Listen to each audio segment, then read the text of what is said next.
I'm Sarai. And I'm Haley. And this is Seamwork Radio. Welcome back to Seamwork Radio, where we share practical ideas for building a creative process so you can sew with intention and joy. And today we're talking about how to embrace seasonal changes through sewing. So we're going to cover 5 ways that you can plan ahead for the upcoming season, but also stay present and honor the season that you're in right now. All right, our icebreaker for today, Haley, is what's your favorite season to sew for and why? It's such an easy answer. It's fall. I think that this is for a couple reasons. I like fall fashion. I'm always really excited to wear and make fall things, but also fall's just like a good season to get back into sewing. In the summertime, I'm out and about, living my fancy-free life. When September rolls around and it starts to cool off, at least where we live, I'm totally ready to retreat inward and spend a little bit more time alone in my sewing space, be a little more introspective. It's just like a cozy time of year. I'm ready to be cozy and sew. Yeah, I think one of the things about fall and why people get really excited about fall fashion is that it's such a dramatic change. It is. I feel like other times of year, it's a more gradual change, but it seems like the transition between summer and fall is very dramatic, at least where we live. Yeah, really night and day. So what's your favorite season to sew for? I would also say fall for those same reasons. It's just such a fun season to sew for. All the layers, all the textures, all the colors. I love it. But I would say a close second would definitely be summer for me. You always have the best summer sewing plans. I'm always envious because my sewing plans always fall off a bit in the summertime. Well, I don't know. We both grew up in Southern California, but I feel like I just grew up wearing a lot of summery kind of clothes. Mm-hmm. So it feels good to me. And I like sewing for summer. I think it's another season where it's very dramatic, the change. Summer just is very different here in the Pacific Northwest than the rest of the year. The rest of the year tends to be very cool and rainy, a little muddy, a little gray.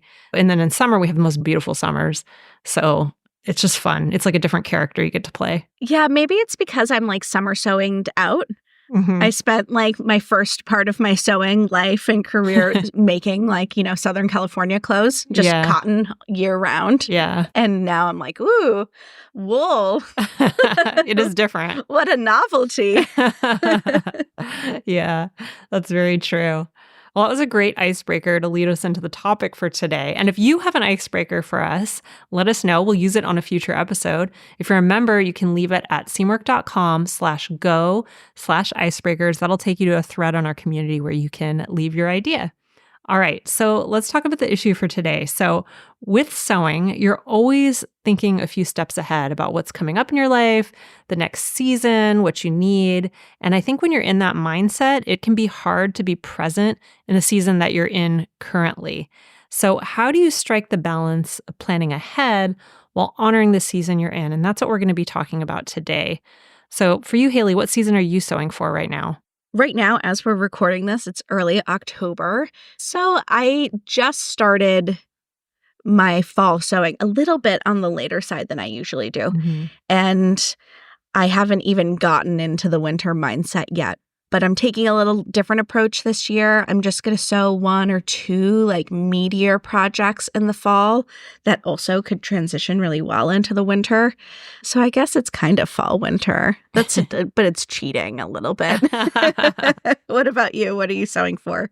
I'm finishing up my fall sewing right now, and I'm going to be moving into my winter sewing real soon. I've been working on my winter sewing plans and bought some fabric, so I'm really excited about the things I have planned out for winter.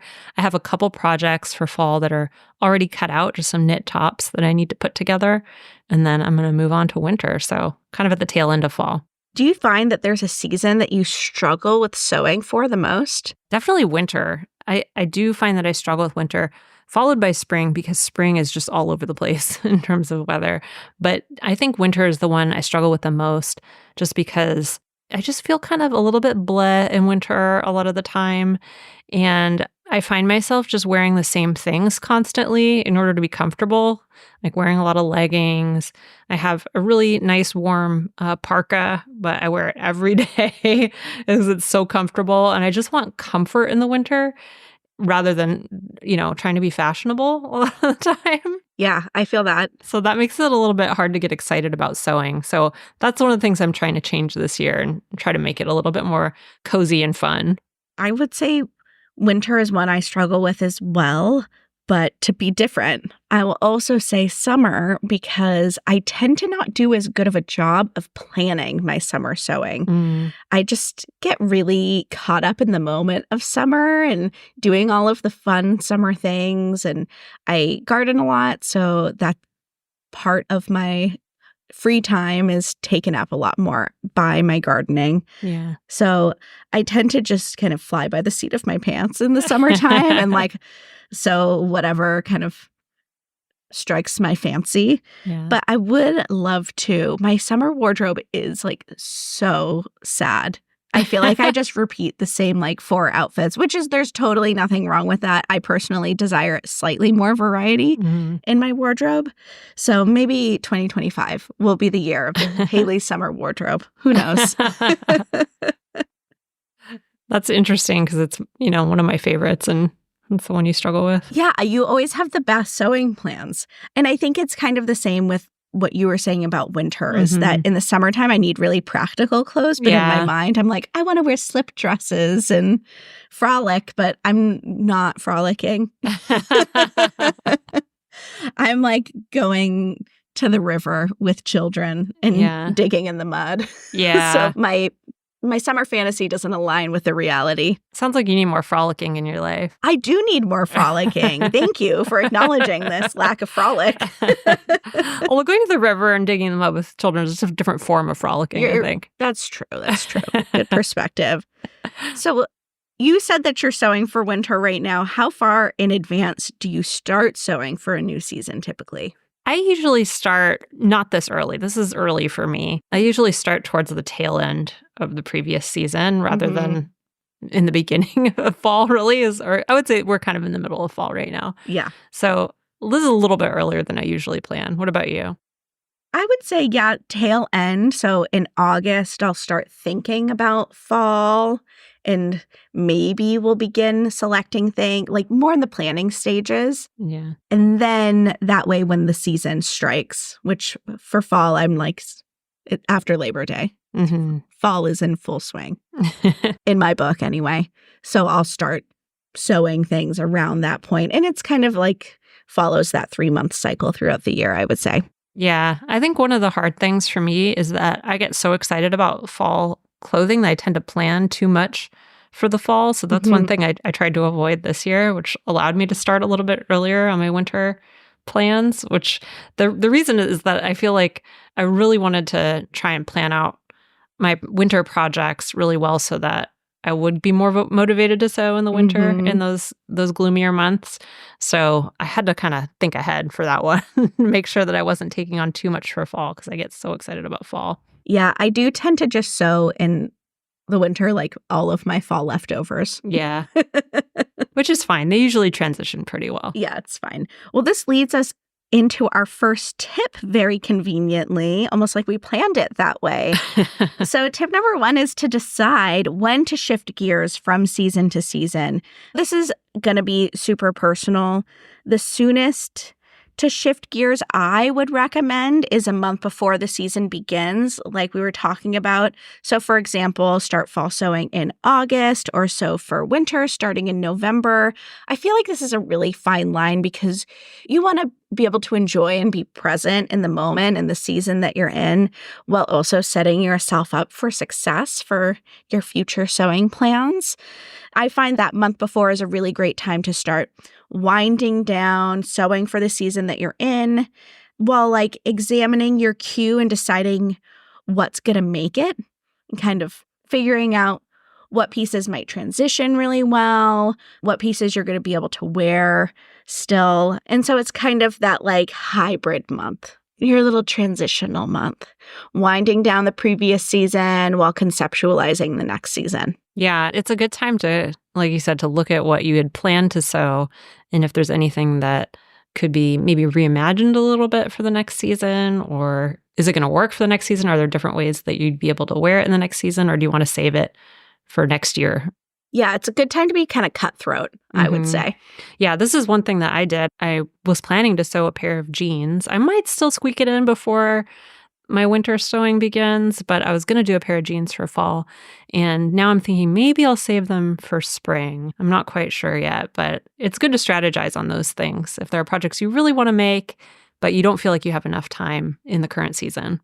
So the next tip we have is to review your closet for the upcoming season. This is definitely something that I like to do as I'm doing my planning. So when I'm going through the design your wardrobe process and I'm planning out what I want to sew for the next season, I like to go through my closet and see what I have there. You might discover some kind of seasonal treasure that maybe didn't get a lot of playtime in your wardrobe in the previous season. And that can be fun. I'm rediscovering things in my closet all the time, especially when there's a really dramatic change in the weather.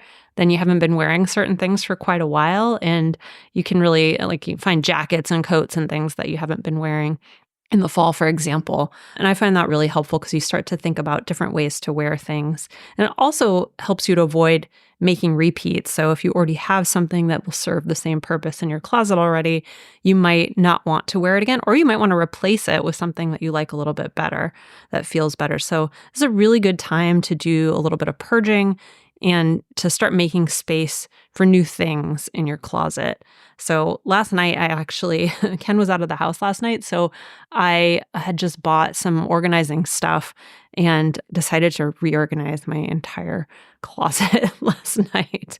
And for some reason, I thought this was going to be, I was going to just do my shoes. I was just going to clean out my shoes, but then I got on a roll and I couldn't stop myself. When the mood strikes, you have to really run with it. I know. It was great. It was just me and some iced tea and all the animals gathered around causing chaos. It was a fun time. It was a party.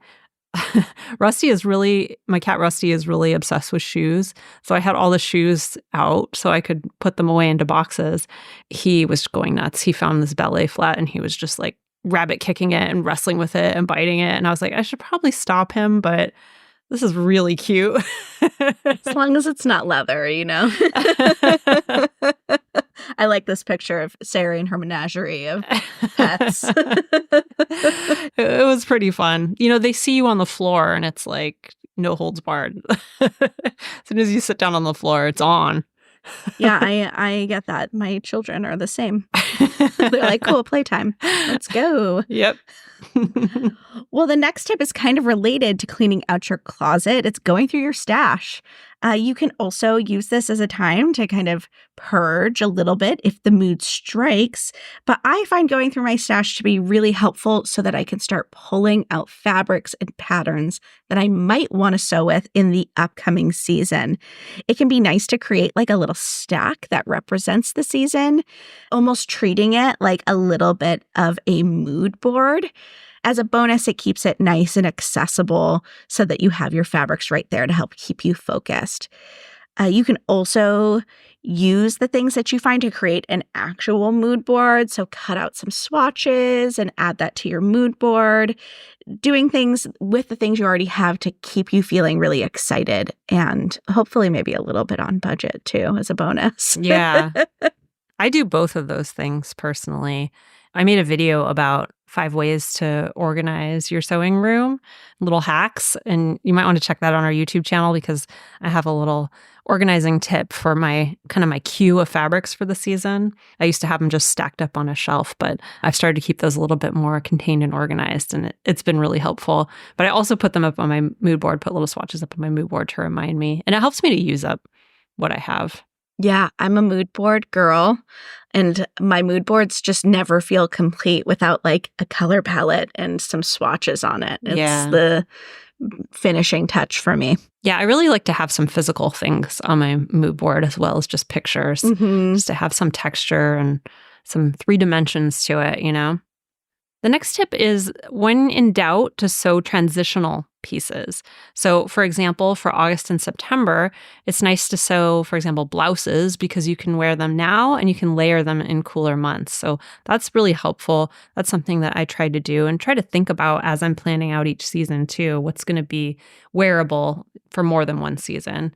Denim is also a really good transitional fabric. I feel like denim is something that you can wear pretty much year round, depending on the temperatures where you live. Summer might be a little hard for jeans, but the rest of the year, I think denim is something that really never gets tired. There's always a way to wear denim. So it's a good transitional project for you. And our last tip is to plan a day to get you in the mood for the season. This isn't necessarily a sewing tip, but just a life tip. So for fall, you can go to the pumpkin patch or go apple picking, go for a walk and take in all the beautiful fall colors and just get really ready for the season. If you are ready to start transitioning into winter as this episode airs, you can do some wintry things like light a fire in your fireplace, hopefully. Don't light other things on fire. Drink hot cocoa. You can pull out a festive decoration. It can be like some string lights or something like that, or a wreath. It depends on what your feelings are on decorating too early. Personally, I pull them out as early as possible. I'm not like Robin, our pattern maker, who as soon as, I think she does it in early November, she starts decorating for Christmas or something. I think maybe last year it might have been before Halloween. It was pretty early. But I start pulling out non-Christmas specific decorations in early November, but the tree doesn't go up until the day after Thanksgiving. Yeah. Ken has a rule about that. We can't have a tree before Thanksgiving. I think December 1st is actually his rule. Yeah, I do think that is his rule. I've heard it before. This is something that I like to do with my daughter I find really fun and helps me get into the seasonal mood as we make a little bucket list for the season of the things that we want to do. We want to make cookies and we want to have a pajama party and hot cocoa and just little things that get me excited and looking forward to the season. I feel like that could also be fun and help you to conceptualize what your life is going to look like in the upcoming months ahead and might be inspiring for your sewing plans. That's very true. I do something similar. I also have a Pinterest board that has, areas for each season where if I see an idea that looks fun that I want to remind myself about later, then I will just pin that photo to that board. Oh, cute. Yeah, and it's fun. It gives me a lot of ideas. So when it's the start of the season, I kind of look through it and think, oh, that'd be fun. That would be fun. Going apple picking or taking a drive or whatever it is. Like you said, it helps me to visualize the coming season. Yeah, like a little seasonal menu of fun things to do. Yeah, I'm a big advocate of injecting joy into your life in all ways, whenever possible. Yeah. All right. Well, let me recap our tips. We shared 5 tips today for embracing seasonal changes, and I'm going to recap them for you. So the first is to decide when you're going to shift gears from season to season. Tip 2 is to review your closet for the upcoming season. Tip 3 is to go through your stash and pull out the fabrics and patterns you want to sew with for the upcoming season. If you're in doubt, tip 4 is to sew some transitional pieces, and tip 5 is to plan a day to get you in the mood for the upcoming season. So what's your big takeaway from the episode, Haley? I think that my big takeaway has to do with what we were just talking about injecting joy into things. I think that being present in the season or in the moment that you're in and making it a point to make the everyday feel really special is highly motivating in all areas of your life. I think that when you make it an intentional thing to practice, that not only will your life feel better and more fun, but also it makes all of the other aspects like sewing and your family life and home life just feel lighter. And I think we can all use a little extra levity. I agree. I think my big takeaway is actually, it's kind of similar, but it's more about looking forward to things. I think that is sort of an underrated way to also inject a little bit more joy into your life, is to have things to look forward to. And it doesn't mean, living in the future all the time. But I think this is something I've kind of undervalued in the past because you always hear you have to be present, you have to be present, you have to be present, and if you want to be happy. And I do think that's true. It is hard to be present. And so the more you can do that, the better off you might be. But I also think it's good to have things that you can look forward to and be happy about in the future, and to focus on some of those good things as well, because I think our brains are so naturally wired to think about bad things that might happen that it's nice to have some stuff to look forward to. So I think that's my big takeaway for today. All right, well, if you want to get in the mood for a new season of sewing, maybe some fabric shopping can help you out, or if you're planning out your next season of sewing, you may need a little bit more fabric. And remember that Seamwork members get discounts at some of our favorite indie fabric stores, so you can save anywhere from 10 to 20% off your purchases as a Seamwork member. And a lot of people say that these discounts alone pay for their entire membership. So you can see a list of participating fabric stores at seamwork.com/deals. And if you liked this episode, please consider leaving us a 5-star review. We'd super appreciate it, and helps other people to find the podcast. We read every review, and we are always so happy to hear from you. And if you have an idea for a future episode, you could also leave it there. We're always looking for new ideas and to hear what kinds of issues that you would like to have solved on the podcast. You can also follow us on YouTube at Seamwork Video. You can follow us on Instagram at Seamwork.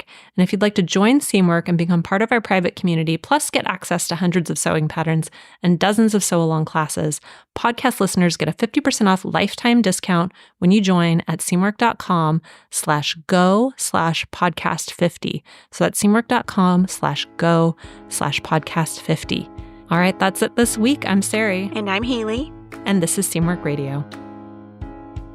Seamwork Radio is brought to you by the team at Seamwork.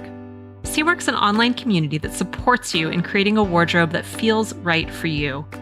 When you join us at Seamwork, you become part of our private community of makers, and you also get access to monthly sew-along classes, a library of over 200 sewing patterns, and tons of great resources to help guide you through the sewing adventure that you choose.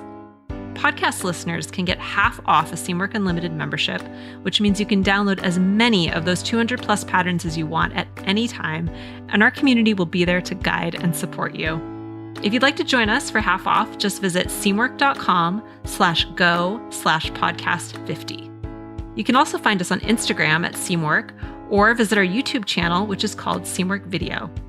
We love hearing from you, so let us know if there's a topic or a personal story that you'd like us to cover. Thanks for listening to Seamwork Radio.